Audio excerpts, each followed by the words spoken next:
y en a que j'ai vu, ils ont dormi 1 heure de plus, ils sont fatigués maintenant. Je vais écrire à M. Macron, s'il faut arrêter là. Le changement d'horaire, il y en a qui dorment à l'église le dimanche. Moi, je ne suis pas d'accord avec ça, c'est pas possible. Enfin, vous ne dormez pas, mais vous avez comme vous avez un air, comme une aire d'autoroute, le roi des voitures comme ça. En tout cas, je voulais un verset. Si je ne lis pas de verset, il y en a qui vont se dire, attends, le pasteur, il ne lit pas de verset. Colossiens 3, versets 1 et 2. Colossiens 3, versets 1 et 2. Si donc vous êtes ressuscités avec Christ, cherchez les choses d'en haut, où Christ est assis à la droite de Dieu. Affectionnez-vous aux choses d'en haut et non à celles qui sont sur la terre. Ah, sacré verset, on va en parler, c'est incroyable. Donc le défi ce matin, vous êtes prêts? Prêtes? Qui c'est qui est marié ici? Ok. Qui c'est qui a... ok. Donc si vous êtes marié, si votre femme, votre mari est dans l'église là ce matin, le défi c'est de dire un mot qui vient de Dieu de positif sur ton mari ou ta femme. Waouh, le silence, c'est trop fort. Ok. Ah, ça, c'est une bonne technique pour amener le silence dans l'église. Non, ok. Donc, dites une chose vraiment à votre mari, votre femme. Si elle n'est pas là ou il n'est pas là, vous pouvez envoyer un texto. Technologie. Mais deuxième chose, si vous n'êtes pas marié et que vous le désirez, venez... Non, je vous rigole. Venez pas me voir. Mais si vous êtes avec quelqu'un qui est à côté de vous, un ami ou une amie, juste la personne qui est à côté de vous, dites-lui quelque chose peut-être que vous avez, quelque chose d'encourageant dans le Seigneur. Ok, c'est un défi. Go! Vous avez 3 secondes et demie.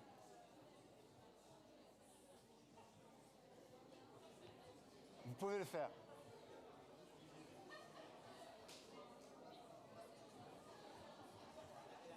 Je ne suis pas à côté. Quoi? Ah. Oh, wow. C'est ce que j'espère. Et moi, j'espère que toi aussi. Non, je regarde.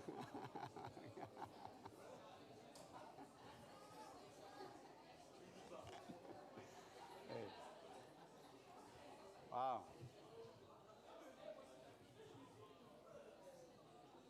OK.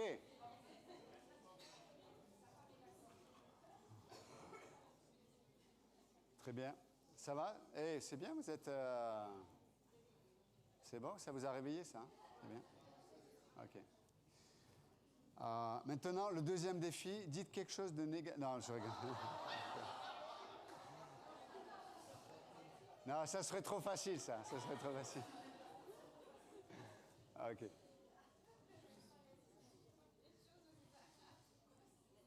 Ah.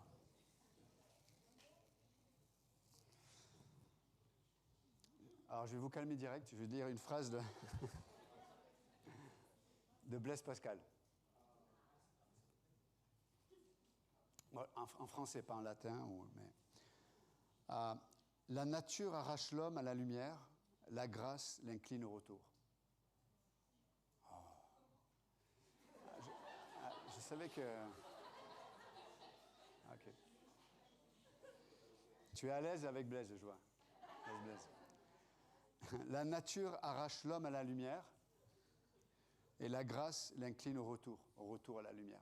Donc, quand il parle de la nature, il parle de la matérialité, alors que la grâce, il parle de la spiritualité liée aux Écritures. Ça nous ramène, ça incline nos cœurs à la lumière. Et c'est pour illustrer, à travers cette phrase, le verset qu'on a lu dans Colossiens 3. Et ce matin, je voudrais que... il y avait vraiment un mot que Dieu m'a mis à cœur depuis plusieurs jours. C'est le mot « affectionnez-vous ». L'affection. Une affection pour Dieu. L'affection pour les choses spirituelles. L'affection. Vous savez, souvent, on pose la question, on dit « Mais comment je sais que je suis né de nouveau? Comment je sais que je suis chrétien? » Ben, je vais à l'église. J'ai été baptisé. Non. Qu'est-ce que je peux dire? Je crois en Jésus. OK. D'accord. Mais la Bible va plus loin que ça. Elle nous dit, celui qui est né de nouveau, celui qui est ressuscité par la puissance qu'a ressuscité Jésus-Christ d'entre les morts, il trouve dans son cœur une affection pour les choses d'en haut. On a un désir pour les choses d'en haut. Comme il y a quelque chose de secret en nous, on se dit oui, c'est vrai. Oui, il est vivant. Oui, il est la vérité. Oui, il y a les choses que je ne vois pas sont autant réelles, même plus réelles, parce qu'elles sont éternelles. Or, les choses que je vois, elles ne sont pas éternelles. Elles vont passer. Et d'ailleurs, la preuve, c'est que quand on construit une relation, par exemple, dans un couple ou dans l'amitié, mais quand on construit sur l'invisible, ça demeure. Mais quand je construis sur des choses qui sont visibles, et on sait que les choses... Vous savez comment on reconnaît les choses visibles? C'est qu'elles sont divisibles. Je peux les séparer. Hein? Moi, je pensais qu'on va avoir un enfant ensemble, ça va nous unir. Ouais, mais il y a des gens qui... tu construis sur ce qui est visible, et après, on est sur le divisible. Une semaine chez toi, une semaine chez moi. On va acheter une belle maison, mais vraiment, là, c'est Dallas, mais dans le sud de la France. Belle maison. Puis une fois qu'on a fait tous les travaux, que tout est beau, que tout... Waouh, on a eu le crédit, on a tout construit. Alléluia. On a l'école en face et tout. Waouh. Et on divorce. On vend la maison et on se sépare. Parce qu'on a construit sur quelque chose qui était visible. Et tout ce qui est, quand on construit sur le visible, c'est divisible, toujours. Je construis sur mes émotions. Oh, je t'aime à mourir. Mais quand la mort, elle vient, il faut mourir vraiment. Des gens qui sont venus me voir, me disent, l'épouse, elle dit à son mari, hey, on va voir un psychologue. Le mari vient, il voit que c'est un pasteur. Déjà, il fait la tête. Il dit, moi, écoute-moi bien, pasteur, moi, je ne ferai plus d'efforts. Je lui dis, c'est simple. Je te demande juste une dernière chose. Il me dit quoi? Meurs. Meurs. Waouh. Ou alors, fais un effort. Un de plus. Voilà. Et donc, mais si je base juste une relation sur le sentiment, l'intuition, c'est la bonne. J'ai le nez. Bon, le gars, ça fait 5 fois qu'il se dit il a le nez, mais il a le nez bouché, quoi. Ou les femmes, souvent j'entends ça. Mais lui, vraiment, pasteur, je t'assure. Bon, il n'est pas chrétien, ou il va de temps en temps à l'église, et il lit sa Bible, comme certains sont parents, une fois par an. Vraiment, je dis, mais ok, mais sur quoi tu te bases pour dire que c'est lui? Parce que ça fait 10 fois que tu viens de me voir pour dire que c'est lui. Mais là, c'est différent. Ok. C'est pas différent. Donc, quand tu construis sur les émotions vont te dire, vont te pousser, vont te saisir et t'amener à une extase intérieure en disant, je l'aime. 6 mois après, je le déteste. Sur quoi tu as construit? Et vous savez, tu construis lorsqu'on construit, la construction vient après avoir cherché. La question, c'est qu'est-ce que tu cherches? Là, Paul nous dit que, en tant que croyants, nous devrions chercher les choses d'en haut. Là où Christ est assis, là où il règne. Et donc, il nous parle de la résurrection. Pourquoi? Parce que la résurrection, c'est la manifestation ultime de la puissance de Dieu. Dieu pourrait apparaître devant nous et tu sais, comme le génie te dit, hey, tu as 3 vœux, vas-y, dis-moi, 3 vœux, je te les accomplis. Il pourrait faire ça. Mais il a fait quelque chose de plus grand que ça. Il a ressuscité, il a vaincu la mort. Vous êtes avec moi ou pas? Vous savez que vous allez mourir. Si vous ne le saviez pas, je vous le dis ce matin déjà. En général, je ne me trompe pas sur ce sujet-là. On va tous mourir. C'est qu'une question de temps. Mais écoutez bien, la puissance de Dieu est allée à un point tel qu'il a vaincu la mort, il a ressuscité Jésus-Christ. Et la Bible dit que en Christ, Dieu nous a ressuscités avec lui. Ça nous parle de la puissance de Dieu. Et c'est pour ça que Paul dit, cherchez les choses d'en haut. Là, vous allez pouvoir rencontrer cette puissance. Combien de chrétiens aujourd'hui ne savent pas ce que c'est la puissance de Dieu? On vit notre vie chrétienne comme des mendiants. Seigneur, juste, s'il te plaît, tu sais, un petit peu, juste que ça aille mieux pendant 1 heure ou 2. Non. La puissance de Dieu, la puissance de la résurrection. Mais elle se rencontre, la puissance de la résurrection, quand on apprend à chercher. Et chercher les choses d'en haut. Vous êtes avec moi ou pas? Et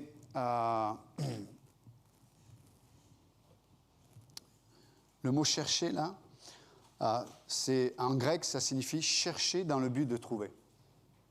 Chercher dans le but de trouver. Combien d'entre nous, on a les bonnes intentions? On cherche. Par exemple, on peut chercher la paix.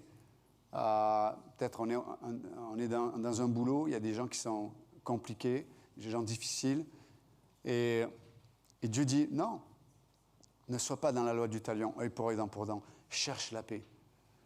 Mais j'ai essayé, pasteur. Mais la Bible dit on doit apprendre à chercher les choses d'en haut dans la situation qui est en bas. Et chercher à amener la paix. Et la Bible, ce mot, c'est chercher jusqu'à que tu aies trouvé. Et tu n'acceptes pas d'avoir du repos tant que tu ne l'as pas trouvé. On abandonne trop facilement. Vous êtes avec moi ce matin? On abandonne trop facilement. Ça peut prendre 10 ans. Ça peut prendre 20 ans. On a des témoignages dans l'Église. On a une sœur aux États-Unis. Pendant plus de 20 ans, elle était mariée avec un homme qui se disait chrétien engagé. Il était engagé. Puis quand ils se sont mariés, il a eu ce qu'il voulait. Plus entendre parler de Dieu, plus entendre parler de l'Église, plus rien. Une femme incroyable de prière, une femme de Dieu extraordinaire. Pendant plus de 20 ans, elle a prié pour son mari. Et aujourd'hui, il marche avec Dieu. 20 ans, plus de 20 ans. Mais quand on construit sur des choses visibles, le temps est long. Parce que tu es dans le calcul. C'est vrai ou pas? On est dans le calcul. Hein? À quel moment je vais avoir le retour de mon investissement? C'est comme ça. Quand tu construis sur des choses visibles, tu as une attente sur le retour à l'investissement. À quel moment, et les gens sont comme ça dans leur couple, à quel moment, elle ou lui, il va rendre tout ce que j'ai investi, toute la patience que j'ai donnée, toutes les bonnes paroles, tout l'argent que j'ai dépensé pour toi. Alors, à quel moment je vais récupérer? Dieu dit, tu t'es mis... Même le maire qui est pas forcément spirituel, il est laïque, il te dit, il te prévient, pour le meilleur ou pour le pire. Maintenant, ils ne disent plus pour le meilleur, ou pour le pire, directement, comme ça, moi. OK. Non, c'est merveilleux, le mariage. Mais quand tu construis sur le visible, qu'est-ce qu'il y a? Vous savez, cet adage, l'amour est aveugle, et le mariage te rend la vue. Donc, mais, non, c'est pas vrai. Mais, vous m'encouragez, c'est pas bon ça, il ne faut pas m'encourager dans ce genre de choses. Mais le fait de chercher dans le but de trouver, vous savez, quand tu cherches en but de trouver, en fait, le fait de chercher, ça te relie à la chose que tu cherches. Tu sais, c'est comme, je vous donne l'exemple. Moi, je suis chez toi, par exemple. C'est quoi on va dire le repas ou la spécialité, voilà. C'est quoi la spécialité de cette? OK, je ne vous écoute pas, c'est moi qui choisis. C'est moi qui ai le micro. Mais, vous savez, souvent je pose des questions, mais j'attends pas votre réponse. C'était une question. Et je fais ça avec ma femme. Mais ça ne marche pas, ça, par contre, à la maison. Mais hey, macaronade. Macaronade. Quoi? Non, mais toi, tu es de Marseille, toi. Donc, mais de Metz, tu es de Metz, toi. 7. C'est quoi? Macaronade. OK, commencez pas. Donc, macaronade. Mais admettons, maintenant, J'ai déménagé, je vis aux États-Unis, mais je reste chez toi. Même si c'est pas moi, c'est toi. Et vous savez, tu vas dans les magasins aux États-Unis et tu achètes les pâtes, la sauce, la bonne sauce, etc. Et tu fais une macaronade. Eh bien, même si tu es aux États-Unis, l'instant que tu vis là, tu entends les mouettes de Seth. Tu sens l'odeur salée de...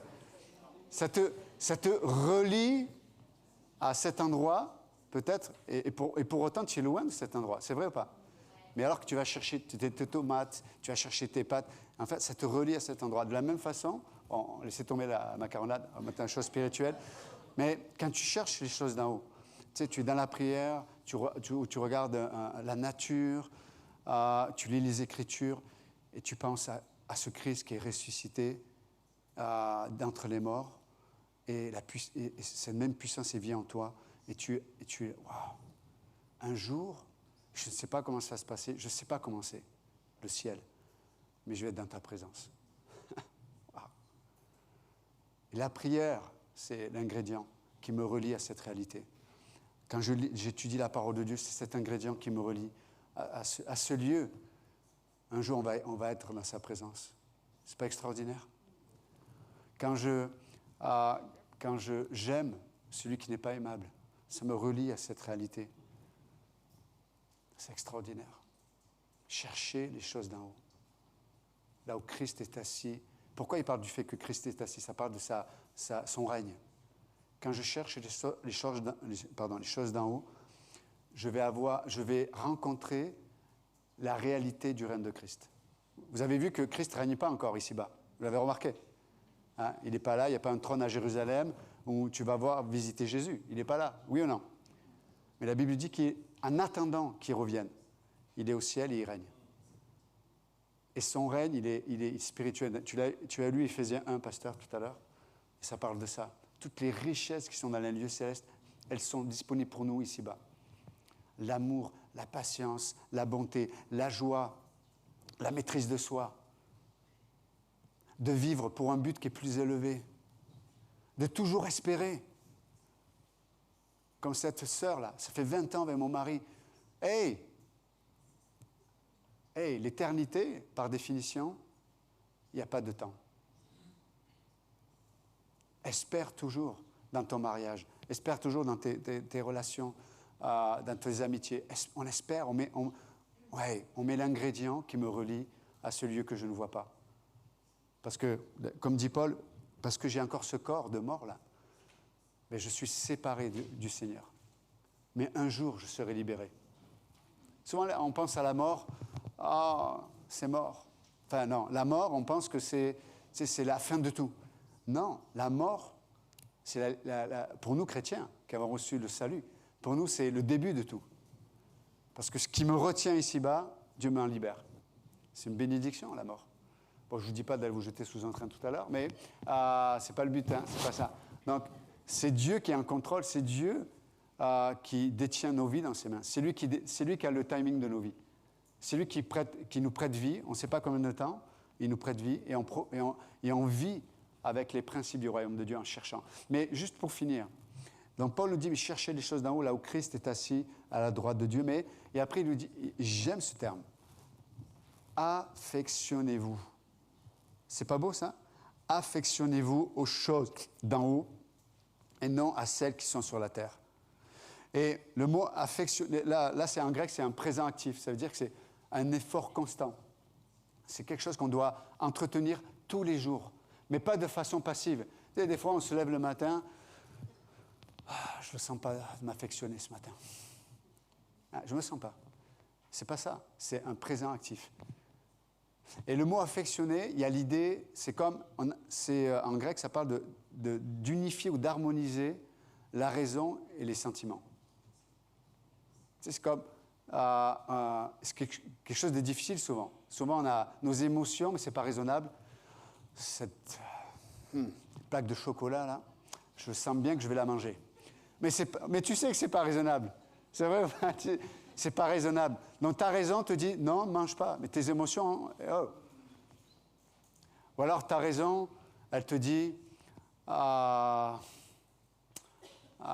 qu'elle te dit, ta raison? Elle te dit souvent, c'est pas possible. C'est pas possible. C'est impossible. La résurrection, c'est impossible. Que l'issue de la situation soit Dieu puisse se glorifier, c'est pas possible. La raison te dit c'est pas possible. Mais tes sentiments, là, tes émotions te disent j'espère, je crois. Et donc c'est dur de réconcilier. Et là, le mot affectionner, c'est la réconciliation entre les sentiments et la raison. C'est extraordinaire. Mais comment est-ce possible de s'affectionner aux choses d'en haut? Paul nous le dit, il faut d'abord apprendre à chercher. Tu ne peux pas t'affectionner si tu ne cherches pas. Vous savez, c'est comme... vous avez remarqué à quel point on aime quelque chose ou quelqu'un dans la mesure où on s'investit dans la chose ou dans la relation.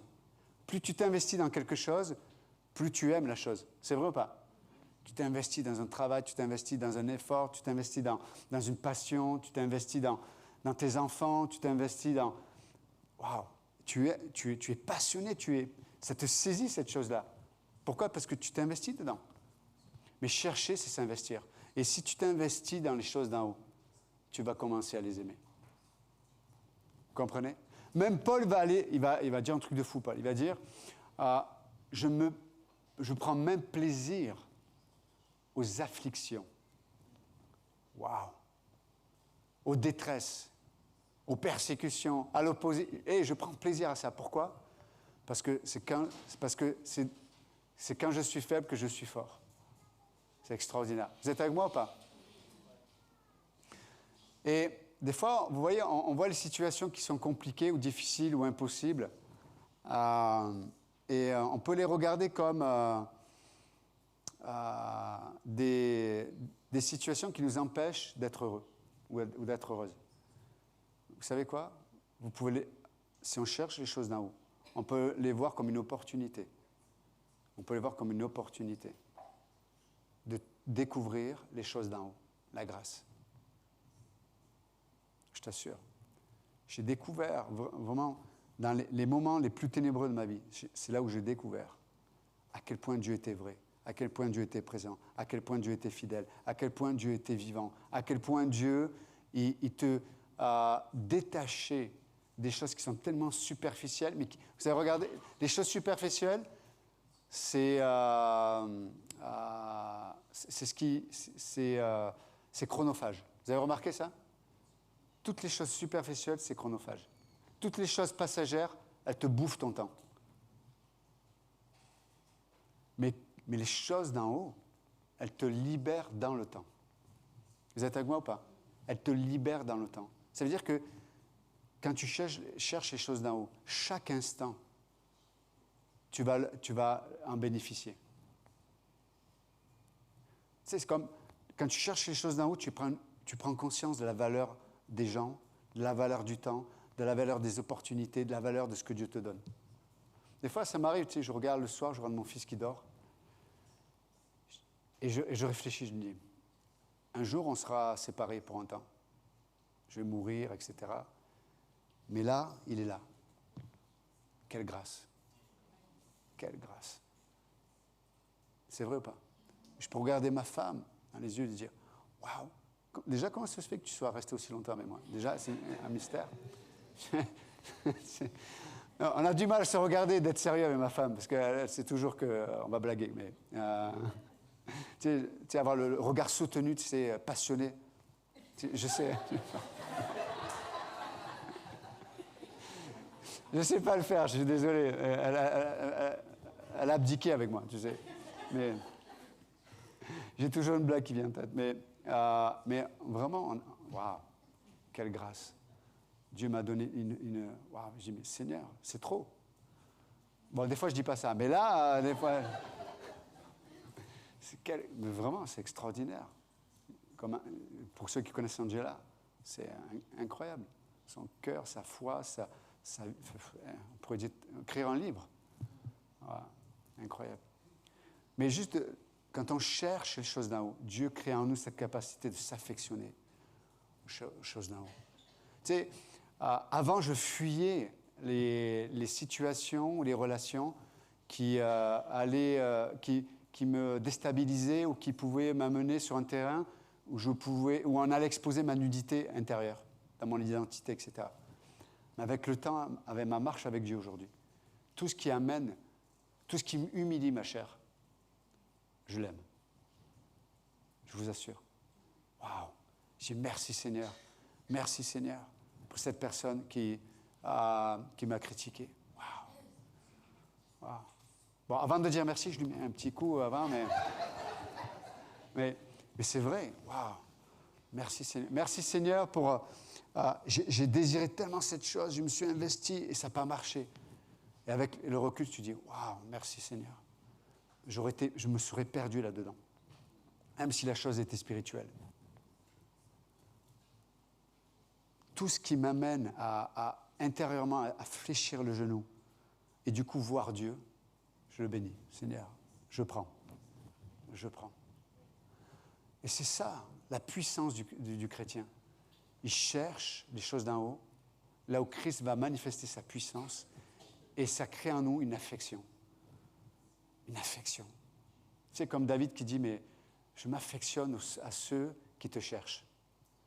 J'aime ceux qui te cherchent. Ah, c'est extraordinaire. Et donc ce matin, juste pour finir, j'avais écrit quelques points, mais juste... je gagne du temps, c'est pour ça que je fais des... c'est juste pour... Mais j'aime cette phrase qui dit, mais tu es lié à ce qui te comble. Ce qui te comble, tu en es lié. La question c'est, qu'est-ce qui te comble? Ça c'est... C'est un peu comme Jésus qui dit, moi et ma famille, choisissons de servir l'Éternel. Et avec mon épouse et mon fils, et vous, je sais que la plupart d'entre vous, on choisit de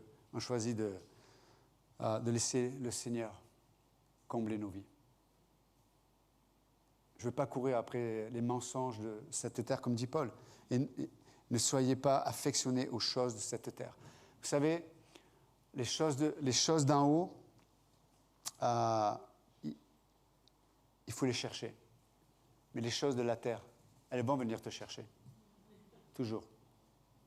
Toujours. Donc, juste pour finir, ce matin, que ce soit une prière, comme Paul dirait. En cherchant, on va découvrir la nouvelle nature qui est en nous et qui s'affectionne pour les choses d'en haut. C'est un peu comme Paul, il le dit dans Galates 5, il dit, mais la chair a des désirs opposés aux désirs de l'esprit. Et l'esprit a des désirs opposés aux désirs de la chair. C'est un mystère. C'est un mystère. Et quand tu cherches les choses d'en haut, tu vas les voir de façon pratique. Il y a des gens, même des chrétiens, qui disent, moi, je ne vois jamais Dieu. Parce que tu ne cherches pas les choses d'en haut. Hein? Dans les détails, tu sais, comme je vous ai raconté une fois, quand je suis allé à la conférence avec Pasteur Dario, eux, ils avaient des super billets, là. C'est quoi, les billets tu sais, où tu passes partout en premier? Prioritaire, voilà. Ils avaient les priority tickets. Et moi, j'avais le ticket celui qui a payé le moins cher. Et tu sais, tu le vois, il a une couleur différente, tout le monde te regarde, et dit, lui, il a payé le moins. Mais j'étais avec eux, j'étais avec Roland et tout, et puis je l'ai collé, on discutait, et même Roland, il me dit, ils ne vont pas te laisser passer. Je regardais mon billet, je dis, on ne sait pas. Et je suis avec eux, et le gars, il me laisse passer. Puis j'arrive dans l'avion, tu sais, et j'avais la place, tu sais, tu as des places qui sont mauvaises dans l'avion. Mais après, mais il y a des places, c'est les pires. Tu sais, la B65, tu sais, tu es au fond de l'avion, tu sais, l'avion est incurvé, tu peux mettre ta tête comme ça. Et j'avais cette place-là. Et j'arrive pour prendre la place, tu sais, avec les oreilles un peu comme ça, et il y a une dame qui discute avec une autre dame, je dis, OK, madame, vous êtes à ma place. Elle dit, OK, non, mais je dis, vous voulez rester là?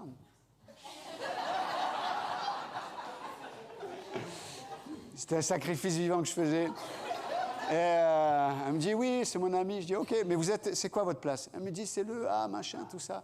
Donc je vais, là, et j'arrive, c'est la meilleure place de l'avion. Tu sais, où il y a les issues de secours. Tu sais, en fait, tu peux...